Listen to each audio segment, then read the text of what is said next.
I feel that the Greek people are ashamed right now. You've you've dumped Nikos, you've dumped Nunn, and you spoke trash about Papagiannis. No, I didn't speak trash. I love Papagiannis. So you're going against your favorite guy, Theo Maledon. Okay. Yeah, but Theo Maldon is still on my team. I mean, I'm a Theo guy, of course, but There's a bit of a contradiction there, I might say. Because if Theo plays really, really well, Zvezda Yeah. might not win.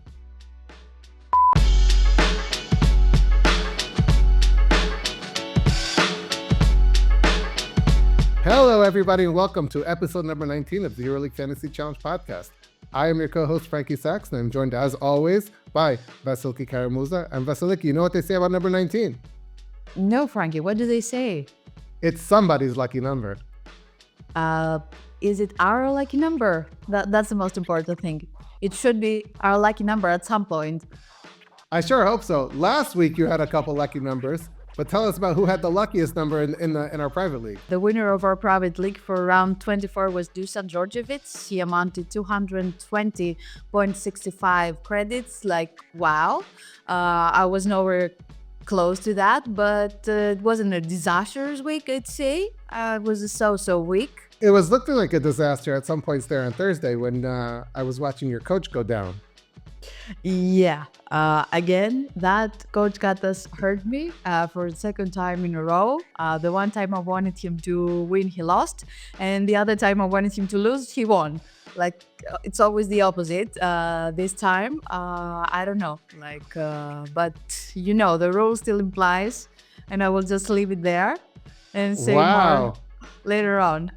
Okay, we'll talk about that later on. I had 120 plus points, which is my baseline. I feel like anything below 120 is a failure. 120 is not great, but that's acceptable. If I get that way, I'm okay. I had some disappointing efforts. I'm talking about you, John and Musa. But there were a couple players that disappointed generally last week. So we will get to all that as we go through. What are the matchups that you're looking forward to most this week? I think an interesting one will be Panathinaikos Fenerbahce, but I'm not sure if we are supposed to get more players from there because it's a dangerous game. It can go both ways. Barcelona Maccabi, maybe. I think Barca is in a tough spot right now after they lost in the domestic league and they need to deliver right away. Maccabi is out of the playoff contention, I'd say at this point. I agree with both of those games. And I think another, from a fantasy perspective, a very interesting game will be Bayern Munich against Milan, Yes. especially because of the news that Devin Booker is out. A lot of people have had Devin Booker as their center, so that frees up money. It frees up opportunity for the Bayern front line, which is something we'll talk about. And also the Milan front line hasn't fully come together. There's opportunities there. So from a fantasy point of view, that's one game that I'm really looking forward to and that I have taken into consideration with some of my lineups. The big question mark is Nikola Mirotic coming back this week? Because the initial prediction said 2 weeks. Those 2 weeks are over. She didn't play in the domestic league, so we don't have an update from Armani at this time of the recording, at least. And it's a double round week, so maybe he's out for the first game and he comes back in the second. We have to take that into consideration, but I think it will be up until last minute, and that may determine a whole other lineup for someone. They play on Tuesday night, tonight, when you're hearing this. So that gives people the opportunity to do their homework and be prepared just before the first games tip off, and you should have an idea if Mirotic is playing or not, and then there's plenty of time to adjust if it looks like he is not playing. Let me ask you, were there any players that you thought about buying this week but didn't get them? I actually have a list of players like that, players that I think are great values, and if I could have figured out a way, or maybe I still will figure out a way. The most expensive of them is Toko Shengelia, who's been playing very well. The numbers have not been super consistent, which is kind of what I hope for since he's returned from injuries. 2 30-plus PIRs, 2 in the teens, but still you're getting a lot of value there. But he's pricey, 15.3. Roman Sorkin, who I wish I had last week, and I just couldn't figure out a way. And I am even now wondering if I'm better off with him over John and Musa, even though with all my trades, it would leave a lot of credits left on the table till next week or till later this week. Last on the list is Will McDowell-White of Alba Berlin. For 7.3 credits, that's a guard who I would consider, and I might still consider, and I like him a lot, especially if we learn that Hermanson is not playing this week. What about you? We'll go the opposite way. You said Roman Sharkin. I'll say the one player that he may be up against, and it's Chimezia Meto from Barcelona at 12 credits. He has been averaging 17.5 fantasy points in the last 3 games. I think he's growing more. His role has grown more. Another player that caught my eye last week is PJ Dozier, the new player of Anadolu Efes. We've seen him last year with Partizan. He's doing a little bit of everything. Against Olympiacos, he played 22 minutes. He had 5 out of 8 field goals, 4 rebounds, 3 assists. And I heard that Larkin got another injury. So if Larkin is out, maybe this will give him even more minutes on the court. The thing about Dozier is it's in his second EuroLeague season. He's new to the club, but he went through that adjustment period already last year. He showed a lot of talent in the beginning, but also had some struggles. By the end of the season, he had a much bigger role, and I think that he's ready now to contribute at a higher level. So yeah, that's a player I had not considered, and maybe I will, although I don't think it works into my pricing yet this week. But who knows? Another option on my list is Kostas Papanikolaou from Olympiacos captain at 7.5 credits. Olympiacos will most likely be without Walkup and without Vildosa. So I think Papanikolaou will play a lot in the 3 and Fournier will play a lot in the 2 position. So that will give him a bigger role. He's one of those players who's a far better basketball player, and he's a fantasy player. And Yeah, sure. And that's always my concern. Although, as you put it, there'll be more minutes there. He can hit open shots, and the game against Paris should be pretty fast paced. So that should lead to a little bit more production for everybody. And at 7.5 credits, it could be a steal. I applaud you on all the players you've mentioned. Thank you so much. But none of them are on my team. So let's see if you will applaud my options for this week too. Before we get to your options, so we should talk a little bit about the Bayern front court with the injury to Booker and how you think it'll shake up. As of now, we don't know exactly what's the situation. It's a knee injury, but Bayern said after the game he's doubtful for double round week, but not the test results have been out yet. Now they're playing against Armani. So that's why I said, will Mirotic be back or not? Because that changed a lot. Because if Mirotic is back, Lede is going to play as a 5. But if Mirotic is still out, Lede is going to play as a 4. And this changes everything. So speaking of Bayern Munich, I went back and I checked. They played Alba Berlin. Booker was hurt with 2+ minutes remaining. So the player who came off the bench was Oscar da Silva, and the remaining 7+ minutes, they didn't make any more front court changes. They played out with Voigtman and da Silva. So there's a lot of value there, I think, for da Silva, who is only 6 credits. I think I'll see a huge spike in minutes. Another player who's worth considering for only 4 credits, Danko Brankovic, who's going to probably be forced into a much larger role. He's capable. Last year, I was fortunate to pick some spots to play him where he had 20+ points in fantasy. So I'm not predicting that, but I think for 4 credits in the bench, he's somebody to look at. And about Voigtman for 8.7, first of all, it's a turn 1 game. That's a huge bonus for everybody. Voigtman at 8.7 credits, regardless of who he's got to line up against Milan, is going to have a bigger role in the offense. He's going to stretch the floor. He'll probably make a couple threes. He'll get some rebounds. I think for 8.7 credits, it's a player on turn 1 who's worth the risk if it works out for you. If you have Booker and you're not sure where to go, you can downgrade to Voigtman and take the rest of those credits. That would be another 5+ credits and spend them elsewhere. Or you can look at a lot of other strong centers out there. I was really looking to trade Eli and Diaye from Real Madrid this time, but I couldn't work it. So hopefully I will manage to do that in the next round. I don't know. There is a center on Milan right now who's very interesting. I have told you about him a couple of weeks ago. Yeah, so he's played quite well, but I don't believe he's on your team. No, he's not on my team, but he's in yours, right? He will be this week, yes.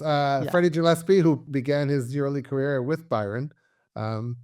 I think he'll be excited to go there and to show what he can do in a larger role. I think regardless of what happens with Mirotic, he'll have a decent-sized role. And he's not going to score a ton. That's not his game. It'll be putbacks and alley oops, but he'll rebound. He'll block shots, and I think at his price, 6.9 credits, he's a player absolutely worth considering. I was considering him before the Booker injury. After the Booker injury, I just think it adds more value. And if you're able to go out there and get value out of your center for 6.9 credits, then it's a blessing. I have another center who is playing against his former team, but let's go see our trades and I will tell you all about him. So the player I'm referring to is Donta Hall. Baskonia is playing against Monaco. Monaco doesn't have like the strongest centers. I'm sorry to say that because one of them is Greek. George, I'm really sorry if you hear that, but I think he is coming also from a bad game last week, and I think Donta Hall will try to prove something to Monaco, and I think he was really good when they played in the first round. He had 22 fantasy points in the first round game. He has been averaging 18.5 in the last 5 games. So I think that's a pretty good choice there, even though I thought of Nikola Milutinov as well because of the situation with Mustafa Fall I explained last week.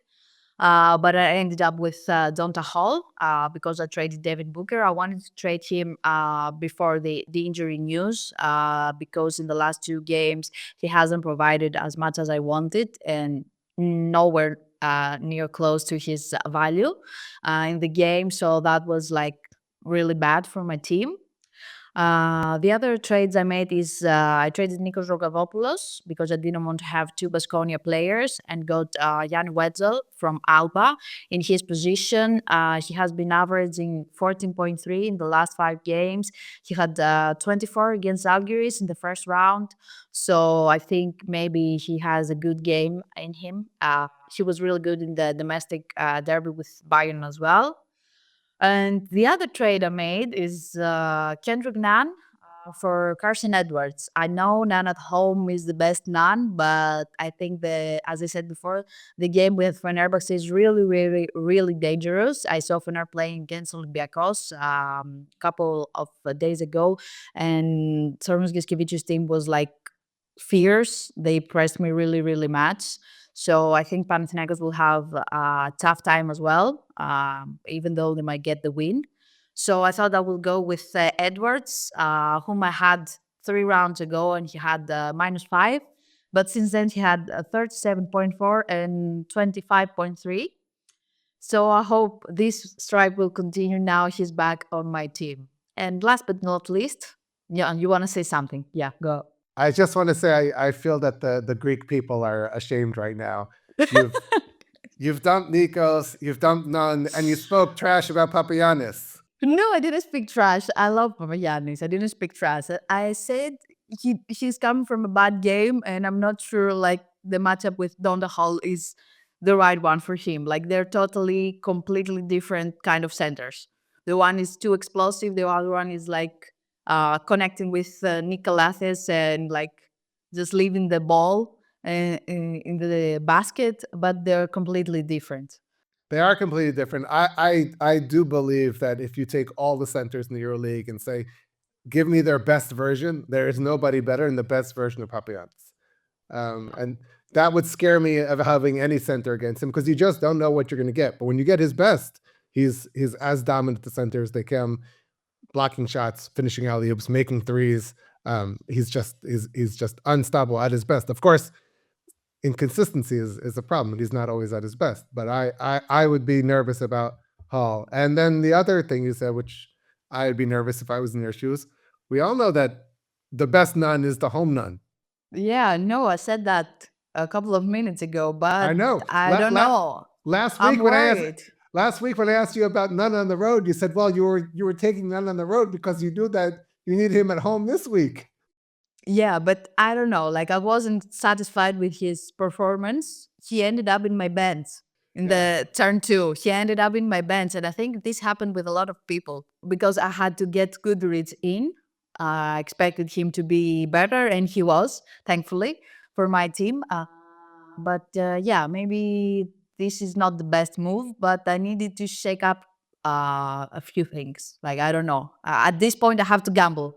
Yes. Well, I spoke about Javi's gambling problem last week, and Yeah, you did. that did not work out well for him. So just be careful when you gamble. Okay, I will keep that in mind. And last but not least, I traded my coach, Audit Katas. I said bye to him, and I don't want to see him again on my team soon. I'm sorry about that, but he hurt me 2 times in a row. And I got Tantretrin Carry in his spot because of the Alba rule, but not only because of that, even though I have been burnt from that rule a couple of times this season. Zalgiris is coming from 3 straight losses, and they're desperate to get a win because they're losing spots in the play-in playoffs contention. So I think this is a game they really, really need to win. So I'm going with Antret Trinkieri. I understand that logic. It is a game they really need to win, but sometimes you look back and you say, "What was I thinking?" Alba just won; they have some confidence. Žalgiris, Lonnie might be hurt. We don't know what's going on. Oh, he was back in the game, and I think he played in the domestic league as well. Did he? I didn't see, but he came back in the Yeah. game and left again in the third quarter. He did not play after that. He was finished in the third quarter. But still, I that's a game that I'm staying away from, even though I said this last week when you guys took Katash. If you're able to get a coach at 4 credits, is that what you can get Tuncare right now? Then and you can get Yes. points. That's great. But there's always that risk that for 4 credits you lose credit, you lose points, and that's something I try to avoid at all costs. So I'm staying away from that game. At this point, there are very few players and coaches that enable like not zero risk, but very minimum risk, like Sasa Vezenkov. But I can think like 5 SATS players or 2 or 3 SATS coaches. No, this it's a very tough week for coaches. It's true. There's Yeah. not a lot of matchups that I can look at and say that I am confident that I'm going to get my points here. So I just tried to find the one that I was most confident in. Which is? I'm going with Sferapolis. I'm going with Zvezda coming off the derby win against Asvel. That's my move. I did think about Bartzokas because there's nothing good, and I do think that Olympiacos in good form is going to pull out a win in Paris, but playing in Paris makes me nervous, and that the whole matchup there made me nervous. Even though I really could have used I wanted to make more moves with my roster, and I didn't want to change coaches, but I couldn't do it. So I think Bartzokas is a fair gamble, but I'm going with Sferapolis, and I think the Zvezda at home against Asvel is the best pick for coach this week. So you're going against your favorite guy, Theo Maledon. Okay. Yeah, but Theo Maldon is still on my team. I mean, I'm a Theo guy, of course, but There's a bit of a contradiction there, I might say, because if Theo plays really, really well, Zvezda Yeah. might not win. This is true, and I expect Theo, but Theo could play very, very well, and Zvezda could still win. In fact, I normally would not want to have that many players going against Zvezda. They're a team that can make things difficult for you with their depth. But Theo is one of those players for me in the upper echelon of consistency, along with Vezenkov, who I think you can have at any point. In fact, last week it turned out to be the wrong choice, but after he had 24 in a PRI 24 losing effort, I kept him as my captain, and I did not go to Vezenkov, which turned out to be a mistake. But Yeah. I thought that Olympiacos was going to have a rollover win against Efes, and that might keep Vezenkov's minutes down, and he wouldn't have such a big game. I wish I had done it, although it didn't cost me. It cost me maybe in the end eight points or so. It wasn't the end of the world. But yeah, I'm a big believer in Maledon. I think he could still have a big game against Zvezda, and Zvezda can still win. And that's what I'm predicting. So you traded Barjogas for Sferapolis, you kept Maledon. Which are the other 3 trades you made? Well, I said I got rid of Matt Strazel. That's your guy. Come on! Yeah, he wasn't so great Matt last week Strazel either. was is self-explanatory at this point. I don't even have to defend his game anymore. Well, last week was a And mediocre you just go game. and trade him.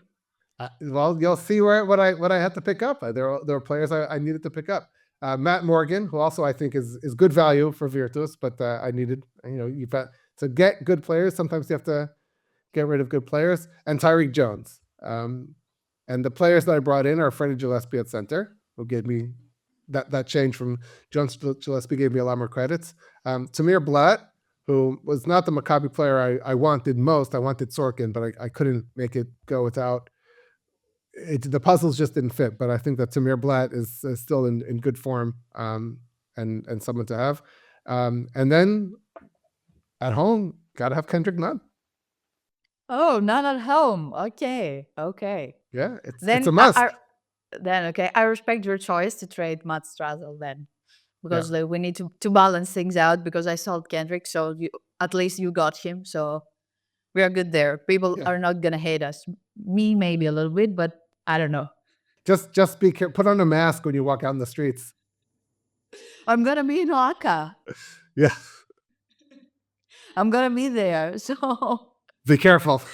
yeah, I don't know. Maybe I will witness Kendrick score like 30 points and I don't have him on my team. Maybe. I don't know. I'm all for that. I'm not. Not at all.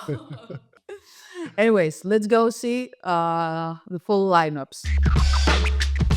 So at center, I'm keeping David McCormick, who had his best game this season against Žalgiris in a game that Alba was blown out. I think it's a good matchup for him. And I love the fact that I have both of my centers who are not high price centers. McCormick's 9.3, but they're both going turn one. So that allows me to pick the best center. It'd be wonderful if they both give me 25 points. But if they don't, I pick the best one. The other one goes to the bench. There's no doubts about it. My starting forward is Musa. My starting guards are Nunn and Maladon. And I have David Lighty on the bench. That gives me 6 turn one players, and it's easy to to see who does well and figure out what to do in turn two. And in turn two, I've got Timur Blatt, Sasha Vezenkov, Dario Brizuela, who I think is a player who, if you don't have him, I don't understand why at this point. And Joel Para, who I wish he was a turn one player, but he's my 4 credit guy who I hope I don't have to use just because of the risk involved there. He's playing a lot better in the Spanish league than he is in the EuroLeague. But he's a rotation player in the EuroLeague, and for 4 credits, the potential to give a lot more than some players that I see at 4 credits who give 0. And Coach Farabolis. So that's my lineup. Let's see yours. Yeah, so I have Donald Hall as the center. I have Elder Diaye who plays in T1, but I'm not sure like if I even have to make that. At this point, I don't think he's gonna have like more than 10. So he's gonna end up in my bench anyway. So I don't know if he's getting in. Of course, I have Sasha Vezenkov and Filip Petrusev at forwards. Like this duo is amazing. They always get the job done. So they're staying there. And for my guards, I have Carson Edwards and Marco Guduric both playing in T1. Matt Strazel, of course, he's still on my team. Jan Wetzel, as I said, who I got this week. And Tim Snyder, also from Alba. He's cheap and he has been there. He's not that bad. Like, he has some ups and downs, but he can give you more than 10, which is wonderful to have in your bench for someone who goes like 5 credits. And last but not least, I have Dario Brizuela, as you said. He has been playing really well and a lot lately. So yeah, he's staying there. No need to trade him. And of course, Coach Andrea Trinchieri. Yeah, Tim Schneider is an outstanding turn one player.